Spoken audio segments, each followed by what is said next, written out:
Hello guys, welcome to my channel. Guys, आज हम समझेंगे वो बेसिक प्रिंसिपल्स जो अकाउंटिंग के हर एक रूल की सोच को डिफाइन करता है। चाहे आप एक कॉमर्स स्टूडेंट हो, या आप सीए में एस्पिरेंट हो, या एक बिजनेस ओनर हो, ये कॉन्सेप्ट आपको अकाउंटिंग के लॉजिक को समझने में मदद करेंगे। तो चलिए स्टार्ट करते हैं अकाउंटिंग प्रिंसिपल का क्लियर और concept based journey. Accounting principle क्या है? Accounting principle are the rules adopted by accountant universally while recording accounting transactions. यानी अकाउंटिंग प्रिंसिपल क्या है? एक रूल है जो कि हर एक अकाउंटेंट को फॉलो करना पड़ता है यूनिवर्सली, यानी ऑल ओवर द इंडिया और द वर्ल्ड वाइड, जब भी वो रिकॉर्ड करते हैं अकाउंटिंग ट्रांजेक्शन्स को। अकाउंटिंग रूल्स फॉर्मल रूल है, आपका यूनिफॉर्म रूल है, यानी सबके लिए एक समान रूल है। चाहे आप एक मिड साइज फर्म में काम कर रहे हो, चाहे आप एक स्मॉल एंटिटी में काम कर रहे हो, या आपकी कोई लार्ज एंटिटी है, उनके लिए सबके लिए एक बराबर रूल्स है और आपको रूल्स को फॉलो करना पड़ता है। ये एक सेम वैसा ही हो गया जैसे अगर आप कोई स्कूल में एडमिशन लेते हो तो आपको स्कूल के प्रिंसिपल द्वारा बनाए गए रूल्स को फॉलो करना पड़ता है। चाहे आप टीचर हो, चाहे आप स्टूडेंट हो, उनके लिए सेपरेट रूल्स बनाए जाते हैं जिनको आपको फॉलो करना पड़ता है। ऐसी सेम अकाउंटिंग में भी आपको इन रूल्स को फॉलो करना पड़ता है, यानी अकाउंटेंट्स को ये सारे रूल्स को फॉलो करना पड़ता है। तो उसे हम क्या कहते हैं? अकाउंटिंग प्रिंसिपल कहते हैं। अकाउंटिंग प्रिंसिपल दो कैटेगरीज में डिफाइन है। फर्स्ट वन इज आपका accounting concept and second one is accounting convention. Accounting concept क्या है? ये एक बेसिक नियम है जिसमें हम किसी ट्रांजेक्शन्स को कैसे रिकॉर्ड करेंगे बुक्स में, वो हमें पता चलता है। जैसे कि अगर मैं आपको रीड आउट कराऊँ तो आप देख सकते हैं अकाउंटिंग कॉन्सेप्ट क्या है। द बेसिक अजम्पशन है और the fundamental preposition with in which accounting operate, जिसके थ्रू अकाउंटिंग ऑपरेट किया जाता है। यानी एक सिंपल और बेसिक नियम है, बेसिक सिद्धांत है जिसके तहत अकाउंटिंग एंट्रीज को बुक्स में रिकॉर्ड किया जाता है। ये एक थियोरेटिकल एस्पेक्ट है। पर जब हम बात करते हैं अकाउंटिंग कन्वेंशन की, तो ये एक प्रैक्टिकल थिंग है। जैसे मैं आपको बताती हूँ, अकाउंटिंग कन्वेंशन क्या है? वो आउटकम है ऑफ अकाउंटिंग प्रैक्टिसेस और प्रिंसिपल जो कि फॉलो करता है enterprise over a period of time. यानी ये वो प्रिंसिपल है जो सालों से फॉलो होते हुए आए हैं। इसमें कुछ चेंजेस टाइम टू टाइम में नोट होते हैं और चेंजेस होते भी हैं, बट ये प्रैक्टिकल एक्सपीरियंसेस पे डिफाइन करता है। प्रैक्टिकल एक्सपीरियंसेस के अकॉर्डिंगली ये कन्वेंशंस बनाए जाते हैं और इनमें भी जैसे चेंजेस आते रहते हैं। अगर मैं आपको एक एग्जांपल से समझाऊं तो मैं आपको ऐसे बता सकती हूँ इसे। जैसे कि अगर आप अकाउंटिंग कॉन्सेप्ट की बात करेंगे तो अकाउंटिंग कॉन्सेप्ट, जैसे कोई क्रिकेटर है तो उसको क्रिकेट के बेसिक रूल तो पता होने चाहिए, तो that is called accounting concept. Accounting concept में क्या होएगा कि उसने एटलीस्ट बेसिक कॉन्सेप्ट तो पता होने चाहिए, यानी बेसिक अजम्पशंस को तो वो फॉलो करेंगे, तो वो आपके अकाउंटिंग कॉन्सेप्ट्स में आ गए। बट कुछ ऐसे कन्वेंशंस ऑलरेडी बनाए हुए थे अकाउंटिंग में जो पहले से चलते हुए आ रहे हैं, जिनमें टाइम टू टाइम चेंजेस भी हुए हैं जो प्रैक्टिकल एस्पेक्ट पे डिपेंड करते हैं। That is called accounting convention. Guys, अब हम आते हैं कि आपका फीचर्स ऑफ अकाउंटिंग प्रिंसिपल क्या है। मैं उससे पहले आपको बताती हूँ कि अकाउंटिंग प्रिंसिपल इशू कौन करता है। In India accounting principle issued by ICAI, institute of chartered accountant of India, accounting principle issue करता है। अगर आप ग्लोबली बात करते हो तो IASB अकाउंटिंग प्रिंसिपल इशू करता है, Indian accounting standard board. Guys, अब हम जानते हैं फीचर्स क्या है अकाउंटिंग प्रिंसिपल्स के। अकाउंटिंग प्रिंसिपल मैन मेड है, जैसे कि मैंने आपको बताया है कि ये प्रैक्टिकल एक्सपीरियंसेस पे डिपेंड करता है, कुछ थियोरेटिकली एस्पेक्ट भी इसके अंदर है। तो ये क्या है? मैन मेड है, यानी ये फ्लेक्सिबल है, मैन मेड है अकाउंटिंग प्रिंसिपल। उसके बाद ये फ्लेक्सिबल, यानी इनमें चेंजेस पॉसिबल है क्योंकि टाइम टू टाइम, क्योंकि आपको पता है कि एवरी टाइम कुछ ना कुछ अमेंडमेंट्स आती रहती हैं अकाउंटिंग में, तो वो चेंजेस होती रहती है, तो उसे हम कहते हैं accounting principle are flexible. Accounting principle are generally accepted, यानी अकाउंटिंग प्रिंसिपल को जनरली एक्सेप्ट किया गया क्योंकि दैट इज़ फ्लेक्सिबल और मैन मेड है ये, क्योंकि ये बेसिक प्रिंसिपल्स हैं और सभी अकाउंटेंट्स को इन प्रिंसिपल्स को फॉलो करना पड़ता है, तो that is generally accepted. Accounting principle are generally accepted. Guys अब हम वन बाय वन पढ़ेंगे अकाउंटिंग प्रिंसिपल्स कितने हैं हमारे पास और क्या क्या उनकी एप्लीकेबिलिटी है, कौन कौन सी हमारी फंडामेंटल अजम्पशंस हैं। तो हम स्टार्ट करते हैं। First one is going concern assumption. Going concern assumptions क्या है कि आप अज्यूम करते हो, जब भी आप कोई बिजनेस स्टार्ट करते हो तो आप अज्यूम करते हो कि business will go for ever, यानी आपका जो बिजनेस है वो फॉरसीएबल पीरियड तक, निरंतर पीरियड तक चलता रहेगा।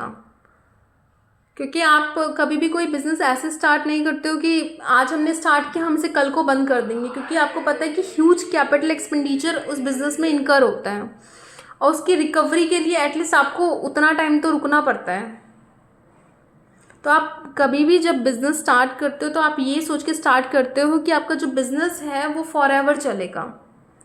तो गोइंग कंसर्न बेसिकली ये जो अजम्पशन है यही कहता है कि हम ये अज्यूम करते हैं, यानी जब भी कोई अकाउंटेंट अकाउंटिंग करता है तो ये अज्यूम करता है कि जो आपका बिज़नेस है वो गोइंग कंसर्न है, यानी ये निरंतर चलने वाला बिजनेस है आपका, जो कंटिन्यू रहेगा फॉर अ फॉरसीएबल पीरियड। तो हम नोट से अब पढ़ते हैं। According to this assumption it is assume that business shall continue for a foreseeable period and there is no intention to close the business or scale down its operation significantly। Guys आपको clear हो गया होगा जो मैंने समझाया, यहाँ वही लिखा हुआ है कि हम अज्यूम करते हैं कि बिजनेस जो होगा वो कंटिन्यू होगा फॉर अ फॉरसीएबल पीरियड, यानी फॉर अ लॉन्ग पीरियड, अनंत काल तक बिजनेस चलेगा। And there is a no intention, और हमारा कोई ऐसा इंटेंशन, मतलब बिजनेस का कोई ऐसा इंटेंशन नहीं होगा कि उसे क्लोज कर दे या वो ऑपरेशन ही बंद कर दे। जैसे गाइज मैंने एक एग्जांपल लिया है यहाँ पे, जब भी कोई आप मशीन परचेज करते हो तो आप वो एक्सपेक्ट करते हो कि वो जो मशीन है आपको उसकी जो एक्सपेक्टेड लाइफ है वो 10 ईयर्स तक है, तो आप उसकी कॉस्ट को एक बार में बुक नहीं करते हो अपने बुक्स ऑफ अकाउंट में, आप उसको 10 साल तक वो एक्सपेंडिचर दिखाते हो। सेम आप ये एग्जाम्पल जैसे रीड आउट करोगे तो machine purchase is expected to last 10 years, the cost of machine is spread over 10 years। जो cost of machine होगी ना वो 10 साल तक दिखाई जाएगी। for ascertaining the profit or loss for each year, क्योंकि अगर आप पहले साल में ही दिखा दोगे तो आप लॉस में चले जाओगे, जो कि अननेसेसरी है, जो कि सही नहीं है आपके एक अकाउंटिंग एस्पेक्ट के लिए, क्योंकि ये जो खर्चा है वो आपका 10 साल का खर्चा, आप एक साल में नहीं दिखाओगे इसे अपने बुक्स में। The total cost of the machine is not treated as an expense in the year of purchase itself। Guys clear हो गया होगा ये वाला कॉन्सेप्ट। नेक्स्ट कॉन्सेप्ट पे आते हैं कंसिस्टेंसी अजम्पशन। ये अजम्पशन क्या कहता है गाइस, जब भी आप कोई पॉलिसीज अडॉप्ट करते हो तो वो मोर देन अ ईयर के लिए करते हो। आप ये नहीं सोचते कि आज हमने ये पॉलिसी अडॉप्ट कर ली और कल को हम दोबारा ये पॉलिसी चेंज कर देंगे। जैसे अगर मैं आपको एक एग्जाम्पल के तहत बताऊँ तो जैसे आप एक स्कूल में पढ़ रहे हैं एज अ स्टूडेंट, आपका जो ग्रेड सिस्टम है, आपका इस साल ग्रेड सिस्टम है सपोज 90, वो बच्चा जिसने 90 से 100 तक स्कोर किया है मार्क्स, उसे ए ग्रेड मिलेगा। सपोज इन फर्स्ट ईयर तो ये ग्रेड था, सेकेंड ईयर आपने क्या किया, आपने कहा कि जो 95 से 100 तक होगा ना उसको ए ग्रेड दिया जाएगा। अगर थर्ड ईयर में फिर आपने इस चीज़ को चेंज करके ये लिख दिया कि 97 से 100 होगा उसको ए ग्रेड दिया जाएगा। तो इसमें आपकी यूनिफॉर्मिटी नहीं है, आप डिसीज़न नहीं ले पाओगे, आप प्रीवियस ईयर से कंपैरिजन नहीं कर पाओगे। अगर आपने ऐसा किया तो आप प्रीवियस ईयर से उसे कंपैरिजन कैसे करोगे, आपका कोई डेटा रिलायबल ही नहीं होगा, आप अपने ग्रेड को कंपैरिजन ही नहीं कर पाओगे। तो सेम ये अजम्पशन भी यही कहता है कि जब भी आप कोई अकाउंटिंग पॉलिसीज़ को अडॉप्ट करते हो तो वो पॉलिसीज़ जो है वो मोर देन अ ईयर चलेगी, ईयर आफ्टर ईयर आप उसी पॉलिसीज़ के साथ रहोगे, ना कि मिड ऑफ द ईयर और वाइल द ईयर आप उसे चेंज कर दोगे। जैसे कि आप नोट से पढ़ सकते हैं, according to the consistency assumption accounting practices one selected, अगर एक बार आपने अकाउंटिंग प्रैक्टिसेस कोई सिलेक्ट करी है एंड अडॉप्ट करी है, should be applied consistently year after year, वही अकाउंटिंग पॉलिसी कंसिस्टेंटली अप्लाई होएगी एक साल से दूसरे साल तक। The concept helps in better understanding of accounting information, आप बेटर उसे समझ पाओगे, and make in comparable with that of previous year, जैसे मैंने आपको एक स्कूल का एग्जांपल दिया, तो आप ग्रेड कंपैरिजन कर ही नहीं पाओगे, आप अपने मार्क्स को कंपैरिजन कर ही नहीं पाओगे। अगर आपका ग्रेड सिस्टम है तो वो ग्रेड वेरी कर रहा है अगर हर साल, तो आप उसका एक रिलायबल वे बता ही नहीं पाओगे, आप कंपैरिजन नहीं कर पाओगे। जैसे मैंने यहाँ पे एग्जाम्पल लिया है, आपको एग्जाम में एग्जाम्पल यही लिखना है जो मैंने यहाँ पे मेंशन किया है। 2 मेथड्स ऑफ चार्जिंग डेप्रिसिएशन, मैं आपको आगे डेप्रिसिएशन का चैप्टर भी पढ़ाऊँगी, बट पहले आप ये मैं भी आपको एक वैसे बता रही हूँ। 2 मेथड्स होते हैं आपके डेप्रिसिएशन चार्ज करने के, रिटर्न डाउन वैल्यू मेथड और स्ट्रेट लाइन मेथड। ये दोनों इक्वली एक्सेप्टेबल है, बट अगर आपने एक मेथड, सब आप इसमें से कोई एक मेथड चूज करोगे तो आप वही मेथड के साथ रहोगे ईयर आफ्टर ईयर, ना कि आप मिड ऑफ द ईयर और आफ्टर द ईयर आप फिर चेंज कर कोई दूसरा मेथड यूज़ कर लोगे, क्योंकि एक रिलायबल वे नहीं है, आप कंपैरिजन नहीं कर पाओगे। होप गाइस आपको अकाउंटिंग प्रिंसिपल समझ आ रहे हो, अजम्पशन समझ आ रहे हो। Third one is accrual assumption. Accrual assumption कहता है जब भी आपने कोई ट्रांजेक्शन्स करी, जब भी आपने कोई परचेज़ करा, ठीक, आपने अगर कोई परचेज़ करा तो आप उसी डेट पे, जिस डेट पे आपने परचेज़ किया उस डेट पे ट्रांजेक्शन को रिकॉर्ड करोगे, ना कि उस डेट पे जिस दिन आपने पेमेंट करी। जैसे लेट सपोज अगर मैं एक एग्जांपल लूँ, सेम स्कूल के एग्जांपल से ही हम कंटिन्यू करते हैं। सपोज़ आपके पेरेंट्स ने आपका 6 मंथ का जो फीस था वो 6000 था, 1000 पर मंथ, बट आपके पेरेंट्स ने एडवांस में फर्स्ट ऑफ द मंथ में ही 6000 पे कर दिया।